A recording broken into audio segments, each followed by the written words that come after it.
Thank you, Toastmasters Asia, and a warm good morning to all Toastmasters here. I'm Frank as a person who is creative, who is loved by many people, and is a fun person to be around. But then there's another side of me that nobody knows. And that side is the side that I'm going to talk about today. I have serious anxiety issues. I can't even pronounce that word because it gives me butterflies in my stomach.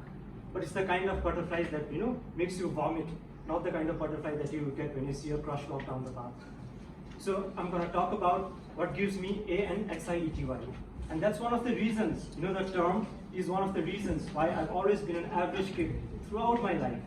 And that's also another reason why I've signed up for the Toastmasters session, because I want to improve myself and I want to overcome that fear. So I think that's a lot about, what I don't like and all my fears and the things that don't make me a perfect person. I want to talk about the things that make me a perfect person. So those things include my hobbies and interests. So some of the things that I like is playing football, cooking, going on a drive, and playing football, playing my guitar, singing a song, and everything. You name your interest, there's a high chance I like doing that as well. So I like doing everything. But then there's another problem. I'm an average in all those things. I don't excel in a single thing. So that's where the problem lies. So I'll give you some more example. I've spent around 21 odd years in school, right? So my educational journey was around 21 years. And then the same thing I've been hearing from my family, from my teachers, every single report card day I've been hearing, your child is just average. There's nothing we can do. Okay? So I just left that apart. And then there was a painting class in my school. I wanted to be a painter and I wanted to join some competitions. But then you know what my teacher said? You're an average, you're not going to qualify for the painting competition. Wow. So I joined my high school and then the same thing repeated. I was good at playing guitar, but I thought I was good. And then I sang some songs, and then guess what happened? They said, in the audition, you're not good enough, you're average, so you're not going to make the cut. I applied for a job in a multinational company. It turns out I was just an average there, because my score was average. So I was not the first choice in that area as well. So there's so many averages that's following my life. I was reading an article a few days ago, and it turns out the average height of Asian men is 5 feet 5 inch. Guess my height. Exactly, it's 5 feet 5 inch. I'm average in every aspect of my life. But then it took me around 25 or more years to understand that being average had its own benefits. Now I'm going to go back to the stories again. I was an average at my school. Because of that reason, I got to try different things.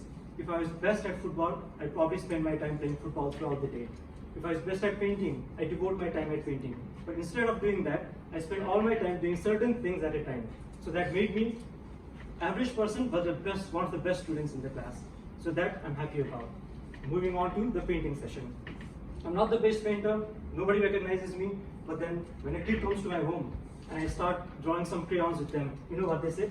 Paul Kaka, you're the best. So it turns out I'm the best in that also.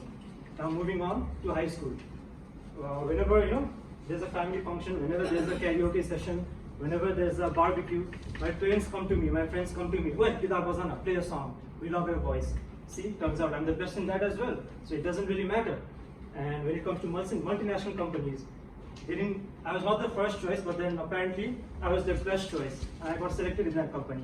And the reason was, they decided not to hire the top scorer, but an average scorer, because I was average in other things as well.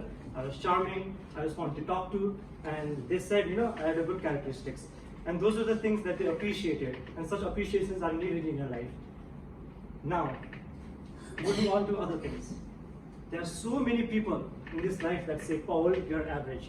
And every time I hear that word, there's a voice in my head that says, Dear Paul, being average is a beauty. You are blessed to be average. Please embrace being average. And that's what I follow. And there is one more thing that my father taught me. And I'd like you guys to repeat after me. Please close your eyes and repeat after me. Number 1, I am the best.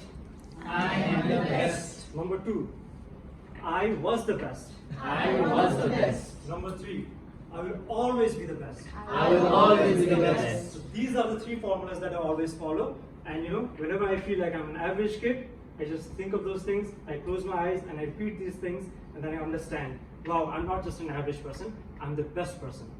And you know what? Today marks the first anniversary of my wedding, And this morning, my wife woke up and said, "Thank you for being the best husband." So it turns out, I just got an upgrade today. Since my wife, they're pretty difficult to. There are many women in the room, I think you understand. And she gave me an upgrade, and so I've become from Mr. Average to Mr. Best. That's Mr. A to Mr. B, right? So my next goal in my life is to become Mr. C.